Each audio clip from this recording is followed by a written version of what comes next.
What were you doing inside the courthouse? Working. Am I being detained, officer? I need ID. Stand right here while I verify you. Verify what? That I'm allowed to walk out of a federal courthouse? Dispatch, run him. Send another unit. You're turning suspicion into a seizure. Do it on camera. Keep talking and this gets worse.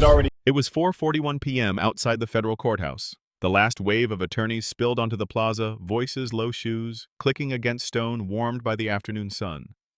A flag moved lazily above the entrance, the seal carved into the facade catching the light. He stepped down the final stair with a slim briefcase in his left hand. Black man, mid-40s, charcoal suit, no rush. The posture of someone leaving work not escaping scrutiny. A police cruiser rolled forward from the curb. Tires whispered. The engine idled. Red and blue lights flashed once, then went dark. "Sir, hold on a moment." He stopped and turned. The officer approached with measured steps, one hand near his belt, eyes moving quickly from the briefcase to the suit to the face.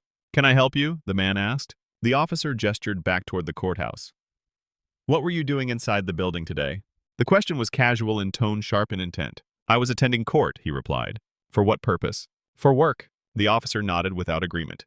"Do you have identification on you?" Around them, movement slowed. A clerk paused near the rail. Two lawyers glanced over their shoulders. A phone lifted, then another. "Am I being detained?" the man asked. The officer shifted his stance. "I just need to verify a few things." "Verify what?" The officer raised his radio. "Dispatch, I'm stopping a subject leaving the courthouse for a brief check." A second cruiser eased closer. The sound drew attention like a magnet. Whispers cut through the plaza air. "Sir," the officer said, voice firmer now, "I need you to stay right here." The man set his briefcase gently on the ground. He did not argue. He did not step back. "You are making an error," he said calmly. The officer met his eyes. "We'll determine that shortly." In front of a building where the law is argued at its highest level, a black man leaving his workday was being treated like a question that required force to answer. And the people watching understood something immediately. This was not about security. It was about suspicion finding a uniform. His name was Thomas Avery. To most people passing through the plaza, it meant nothing. Inside the legal system, it carried exceptional gravity. Thomas Avery did not inherit authority. He earned it inch by inch. He grew up in a neighborhood where police sirens were background noise and courtrooms felt distant, almost unreal. His mother worked 2 jobs and insisted on one rule above all others. Never give anyone a reason to doubt your discipline. His father spoke little, but when he did, it was about responsibility and consequences. Thomas learned early how easily presence could be misread, how silence could be interpreted as guilt, how composure could be mistaken for arrogance. He responded by becoming precise, careful, relentless. In college, he studied political science and history drawn to the mechanics of power more than its appearance.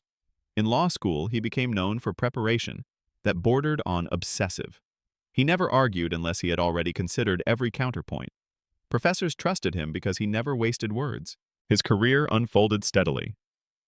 Federal clerkships, complex litigation, appellate advocacy that required calm under relentless pressure. He learned to stand alone at lecterns where questions came fast and answers had to be exact. Mistakes were not forgiven at that level. Years later, Thomas Avery was appointed Solicitor General of the United States, the government's chief advocate before the Supreme Court, the voice tasked with defending federal law and shaping national precedent. A position defined not by visibility, but by credibility. He argued cases that determined the limits of executive power. He defended statutes that affected millions. He did so with restraint, knowing that tone often mattered as much as substance. Leaving the courthouse alone was not unusual for him. He disliked escorts. He believed authority should not need spectacle. He walked. He carried his own briefcase.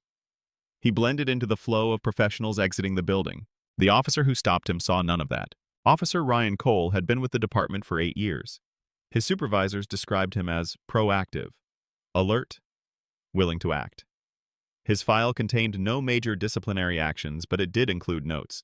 Stops initiated on instinct. Detentions extended longer than necessary. Concerns that never matured into consequences.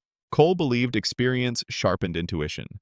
He trusted his gut, especially around high-security buildings where he believed hesitation created risk. Patterns mattered to him. Who lingered? Who walked alone? Who looked like they belonged? When he noticed Thomas leaving the courthouse without companions, something triggered that instinct. Not a violation, not a threat, just a feeling that something was out of place. Instead of questioning that feeling, he acted on it. Two men shaped by the law were moving toward collision. One defined by interpreting and defending it at the highest level. The other empowered to enforce it in moments of judgment. And between them stood a dangerous gap. Not ignorance, not malice, assumption. The plaza began to tighten in subtle ways. Footsteps slowed, conversations dropped to half volume. What had been an ordinary exit from court was turning into a scene people sensed they should witness. Thomas stood still where he had stopped. Shoulders relaxed, briefcase resting beside his leg. He did not pace. He did not gesture. He waited. Officer Cole stepped closer, closing the distance with intent. His eyes moved deliberately from Thomas's hands to the briefcase, then to his face. "Sir, I need to see some identification," Cole said. Thomas nodded once. "Before I do that, am I being detained?" Cole hesitated. The pause was brief, but it mattered. "You're being stopped for questioning," he replied. "Questioning for what reason?" Cole shifted his stance. "We've had security concerns in this area."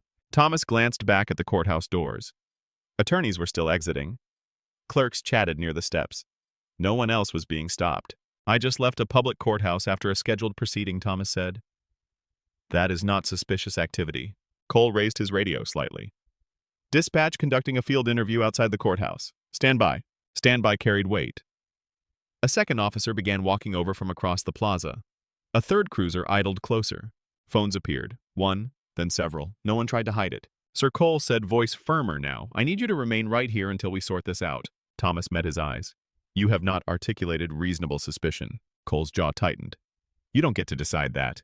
A woman near the steps whispered to her colleague, "This feels wrong." Another voice answered quietly, "He's just leaving court." Cole took another half step forward. His presence filled the space deliberately. "Sir, if you don't cooperate, this will escalate." "Escalate from what?" Thomas asked calmly. "From me walking to my car." The second officer stopped nearby, uncertainty written across his face. He glanced at Cole, then at Thomas, then at the phones pointed directly at them. This was no longer a private judgment call. It was public. Thomas remained composed. He did not raise his voice. He did not reach for anything. "I will comply with lawful orders," he said. "But this stop is not lawful." The words landed cleanly, precise, recorded. Around them, the plaza had gone quiet enough to hear wind move across stone and fabric. What began as instinct was now being reinforced by pride. Verification was available, but retreat would mean admitting error in front of witnesses. And so the situation continued to rise, not because of danger, but because authority had decided not to pause. In front of a courthouse built to resolve disputes with reason, a man who had just argued the law was being treated as if reason no longer applied. And everyone watching understood the same thing. This was no longer about security. It was about control refusing to let go. The shift happened quietly. No raised voices, no sudden movements, just a decision hardening into action. Officer Cole stepped in closer, close enough that the space Thomas occupied was no longer his own. The plaza felt smaller, the air heavier. "Sir, place your hands where I can see them and step over here." Thomas did not move at first. He looked past Cole at the courthouse doors, at the seal carved into stone at the place where arguments were meant to be answered with reason. "Am I being detained?" he asked again. Cole did not answer. He reached out and placed a hand on Thomas's arm. The contact was brief, firm, directive. A murmur moved through the crowd. Someone said, "He didn't do anything." Another voice followed, "This isn't right." Thomas felt the grip settle just above his elbow. Not violent, not gentle. The kind meant to assert control without explanation. "I am not resisting," Thomas said clearly. Cole guided him one step to the side, away from the main path of foot traffic. Shoes scraped against stone. The sound carried farther than it should have. "Sir Cole said you are being temporarily detained pending verification." Verification that had been available from the beginning. Thomas's pulse quickened, but his posture stayed steady. He understood the significance of what was happening. A detention without reasonable suspicion. Physical control without legal basis.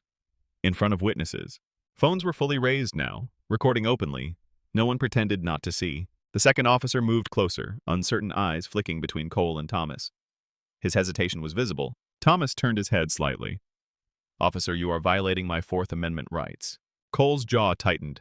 "Sir, I need you to stop talking." The instruction landed heavy. Silence was being demanded, not compliance. Cole repositioned Thomas another few inches from the steps. Not enough to justify force. Enough to demonstrate authority. From the edge of the crowd, a voice called out, "This is illegal!" Another said, Let him go. Cole ignored them. He spoke into his radio. Supervisor requested at the front steps. Thomas stood still. He did not pull away. He did not argue further. He memorized details instead. The time on the courthouse clock, the badge numbers, the angles of the cameras mounted above the entrance. This was not confusion. This was not caution. This was authority acting on instinct and refusing to pause. In front of a federal courthouse, a man who had just defended the law at its highest level was being restrained as if the law no longer applied to him. And everyone watching understood the same thing. The injustice was no longer theoretical. It was unfolding in real time. Right there, on the courthouse steps. The supervisor arrived with a different kind of calm. Not urgency, not force.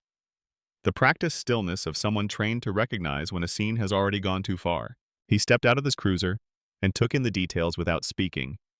The crowd, the phones, Thomas standing still, briefcase on the ground, an officer's hand hovering too close. "What's the situation?" the supervisor asked. Officer Cole answered quickly. "Suspicious behavior. Subject leaving the courthouse refused to cooperate during a stop." The supervisor's eyes shifted to Thomas. "Sir, may I have your name?" Thomas did not hesitate. "Thomas Avery." The supervisor nodded once. "And your reason for being inside the courthouse today?"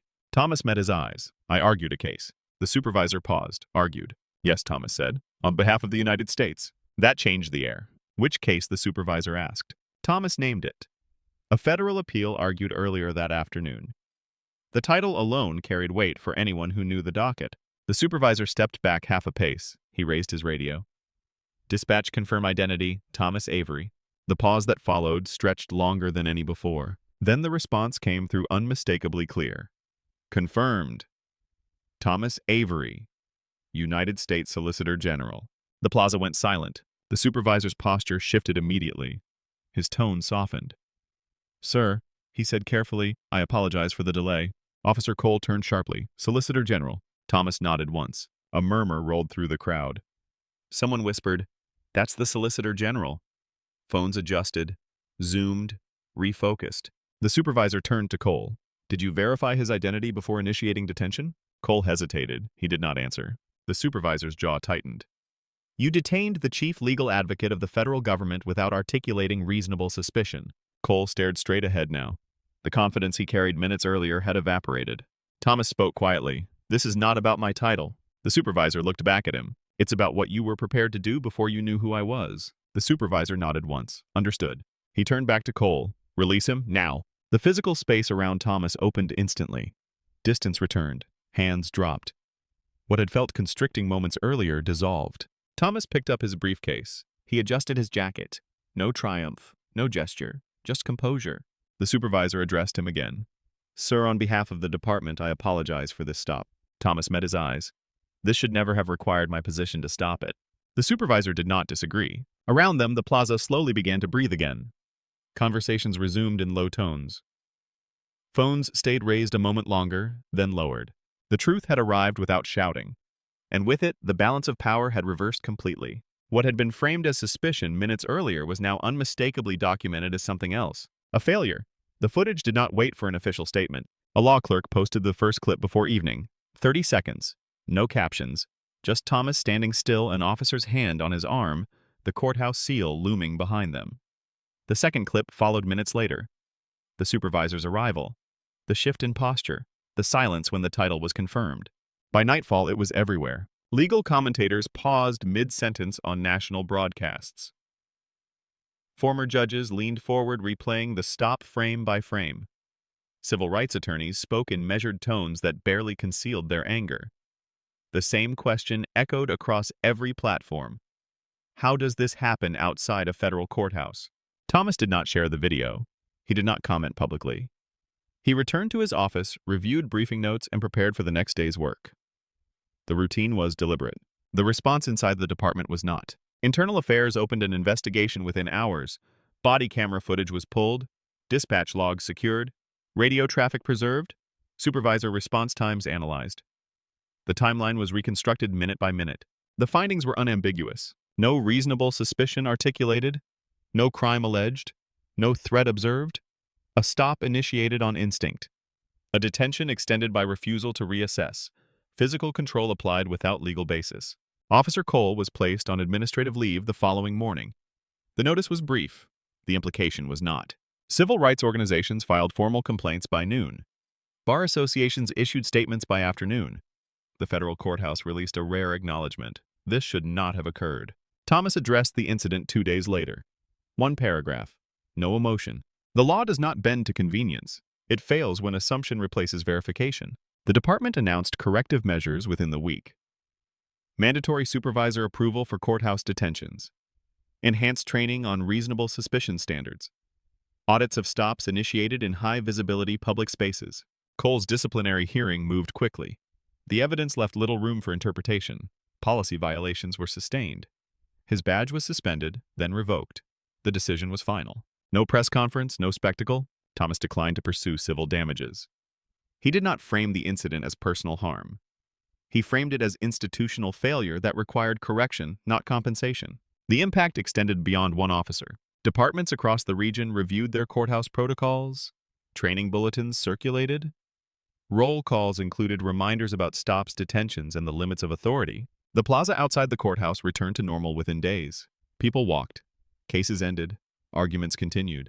But something fundamental had shifted. Officers paused longer before acting. Supervisors asked more questions. Verification moved ahead of instinct. Justice did not arrive with outrage. It arrived with documentation and consequences that could not be ignored.